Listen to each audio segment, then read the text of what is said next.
मेरी सिस्टर का कॉलेज में इंटरव्यू है, मत करो यार। तो आप देखते हैं किस तरीके से उसने ट्राई किया है। और पहले तो सबसे पहले आप कमर सीधी करो और गर्दन सीधी करो। चलो, कैसे तैयार किया आपने? मैं तो लोगों ने तो खाली जाने तो पैसे खर्च कर मुझ भी ऐसे लग रहा है 120 रुपये। मैं भी नहीं चाहती यार मांगू। चल तो मुझे तो सुना दे। बेइज्जती हो जाएगी हाँ वहाँ पे। हाँ, जो आपने इंग्लिश में तैयार किया वो। तैयार नहीं किया है वो। हाँ तो जो भी क्या है, बोलोगे? सबसे पहले आप अपना इंट्रो दीजिए। अपना इंटरव्यू देती हूँ। आवाज़ थोड़ा ज़ोर से, सुनाई नहीं दे रहा। ठीक है, मैं अपना इंट्रो देती हूँ। Eye contact. Okay, so good morning ma'am. जोर से। So good morning ma'am, my name is Achal Negi, my father's name is Mr. Ranjit Singh Negi and my mother's name is Mrs. Vijaya Negi. Basically I'm from Chupta Jakhni and now I live in Rutuprayag at Madhe Mohalla. My father is the owner of a bus and also he is a bus conductor, and my mother is a housewife. My elder sister, I have one sister and two brothers. My elder sister is a teacher, and my brother is a businessman, and my second brother is recently pass out from polytechnical. Now I am doing my graduation from PG College Agasthamuni. Apart from this, I have also done my 6-year computer course from Artec IT Academy, Agasthamuni. जो interview दे रहे हो ये किस चीज़ से संबंधित है? पता नहीं, कल आया था कॉलेज में कॉलेज के ग्रुप में आया था कि आपका एक टेस्ट होना है जिसमें मतलब ICICI बैंक है एक करके, उन्होंने उनको कोई ऐसी काम वाम करने के लिए कोई चाहिए तो उनको कहा कि हम एक टेस्ट लेते हैं। ये कोई बात होती है, तो टेस्ट लेते हैं तो वो अच्छे कैंडिडेट को सिलेक्ट करेंगे ना, तो आप में उस चीज़ की योग्यता है? मुझ में बहुत योग्यता है क्योंकि मुझे लगता है I have more confidence comparison to others and I have more potential, और मुझे पता है मैं कर सकती हूँ। और सबसे बड़ी बात, I am very very hard working and मुझे लगता है बैंक को ऐसे लोगों की ज़रूरत है। एक प्रश्न आपसे है कि आप तो 12th में, जैसे हम देख रहे हैं आपकी डिग्री, तो 12th में आपकी साइंस थी, तो अचानक आपने बीए क्यों रखा हुआ है? उसमें भी आपने हिंदी संस्कृत जैसे सब्जेक्ट रखे हैं, तो क्या आपका उसमें इंटरेस्ट था या आप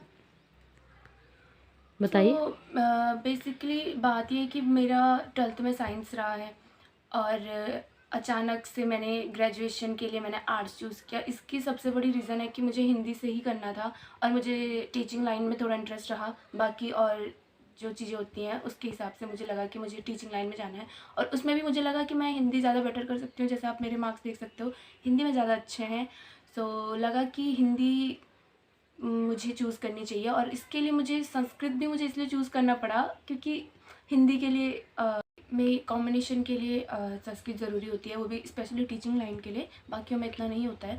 सो इसलिए मुझे संस्कृत भी चूज़ करनी पड़ी। और बाकी मैंने जो तीसरा सब्जेक्ट रखा है वो है सोशियोलॉजी, क्योंकि उसमें भी काफ़ी स्कोप वगैरह आते हैं। सो आई थॉट कि ये सही डिसीज़न होगा और इसलिए मुझे बीएड में जाने में भी ज़्यादा सहूलियत होगी। So that's why. एक प्रश्न मेरा आपसे और है, जैसे माना आपने हिंदी संस्कृत जैसे विषय रखे हैं, तो आप क्या आपको लगता है कि मैं इसको बेहतर बना सकती हूँ या बेहतर कर सकती हूँ? बिल्कुल बिल्कुल, मुझे लगता है काफ़ी कर सकती हूँ, नहीं मैं कर भी रही हूँ क्योंकि मेरे मार्क्स जो हैं, मुझे लगा नहीं था कि हिंदी और संस्कृत, वो भी एक साइंस स्टूडेंट होने के बाद संस्कृत में इतनी अच्छी मार्क्स ले आना, अच्छी भी नहीं कह सकते उन्हें बट एवरेज, क्योंकि मेरा संस्कृत 12th में मेरा नहीं था। सो फिर भी मैंने उसको काफ़ी अच्छे से कवर किया। मुझे ऐसा लगता है कि मेरे सब कर भी रही हूँ और आगे भी और बेहतर कर सकती हूँ, क्योंकि मेरे पास साइंस सब्जेक्ट का भी कहीं ना कहीं नॉलेज है, क्योंकि मैंने 12th में मेरा वो सब्जेक्ट रहे हैं और इसके बाद मैं आर्ट्स को भी काफ़ी अच्छे से कवर कर रही हूँ और आगे लगता है और अच्छे से कर पाऊँगी। अच्छा, एक और प्रश्न है कि आप केवल टीचिंग लाइन में जाना चाहते हैं या वन डे एग्ज़ाम कुछ अन्य चीज़ों को भी आप हासिल करना चाहते हो? Okay, so teaching line is my first priority, क्योंकि मैंने इसके लिए ही आर्ट सब्जेक्ट को चूज़ किया था। और ये तो होता ही है कि वन डे एग्ज़ाम की भी काफ़ी तैयारी करनी होती है, और गवर्नमेंट जो जॉब्स होती है वहाँ पे तो आपको बहुत बहुत पढ़ना होता है, पॉइंट से भी रुक जाता है इंसान। और तो इसके लिए मैं इसको अलग से टाइम दे रही हूँ, और बाकी जो मेरा है वो अभी मुझे बीएड की तरफ ज़्यादा ध्यान था। बताइए कि आपके आगे बढ़ने में कौन कौन लोग आपके दिशा निर्देश करते हैं या प्रेरणा स्रोत बनते हैं? ओके, सो दिशा निर्देश की बात करूँ मैं तो हर कोई बोल देता है कि हाँ, माँ बाप तो होते ही हैं, क्योंकि सब उनके बिना तो कुछ हो नहीं सकता। सो उनके अलावा भी, क्योंकि माँ बाप, लेकिन उसके अलावा भी जो लोग होते हैं वो आपको बहुत समर्थन करते हैं, आपको उत्साह वर्धन करते हैं कि आपको इस चीज़ में जाना चाहिए, इस चीज़ में करना चाहिए। सो इसके अलावा जी आपको इस फील्ड में काम करना चाहिए, ये है।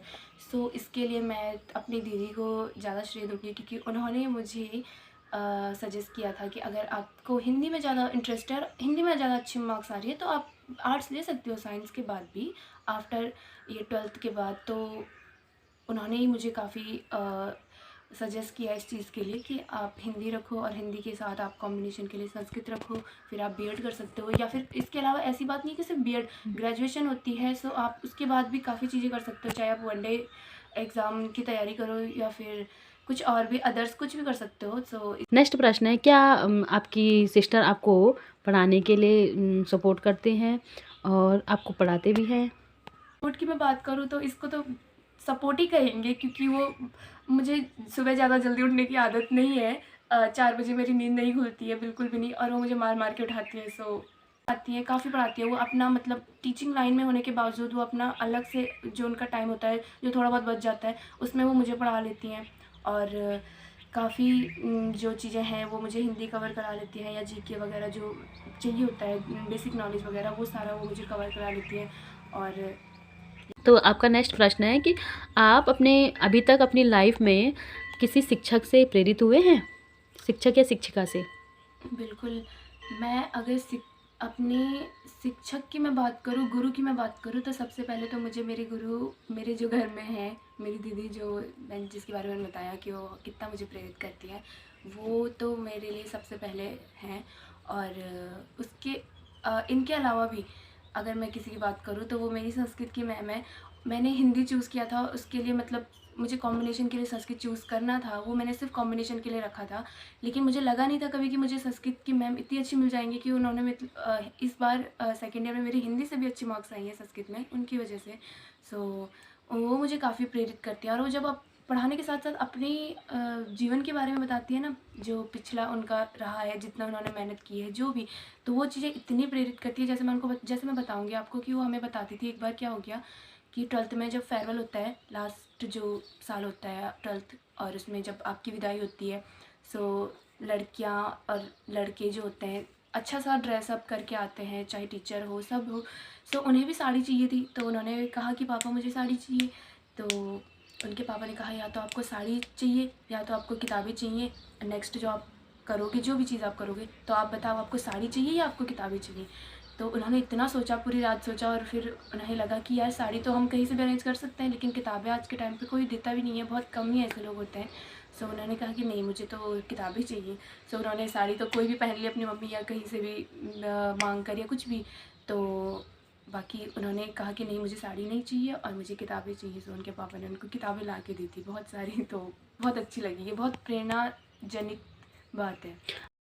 मुझे सच में लगा पहली बार कि कोई इतना टैलेंटेड कैसे हो सकता है। वो इतना पढ़ के आई है ना, मतलब जहाँ पे आज वो प्रोफेसर हैं और हमें संस्कृत पढ़ाती हैं, इतना टैलेंटेड और इतना पढ़ के वो वहाँ तक पहुँची हैं। सो उनकी जब बातें होती हैं वो बहुत बहुत ज़्यादा ऐसा कर देती है मन झकझोर कि यार कैसे कोई इतना टैलेंटेड हो सकता है, हम जैसे, हम तो फिर भी बहुत नीचे। ठीक है, तो मैं चाहती हूँ आपका जो ये फाइनल है, लास्ट ईयर है, तो आपके पास तो शायद से ज़्यादा से 2-3 महीने बचे होंगे। तो मेरा यही आपसे विनती तो क्या बोलें, लेकिन ये चाहती हूँ मैं कि आपका इस बार पहले तो फ्रेश बीएड आप कोशिश करें निकाल देना, ठीक है? तो आज के लिए हम ये ब्लॉग यहीं पे समाप्त करते हैं। धन्यवाद, बाय बाय।